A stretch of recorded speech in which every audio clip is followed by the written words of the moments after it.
Hi everyone, in this video I'm going to show you how to select MS Word's header and footer annual document on Pages application.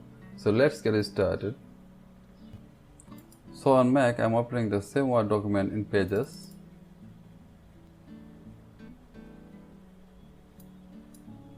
But you might have noticed that the header and footer sections are completely locked.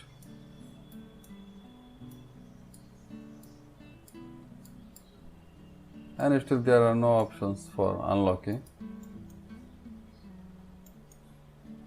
So to make it editable and selectable, we have to go first, Arrange, Section Layouts, click Make Layout Object Selectable, and now we can select any objects, text here.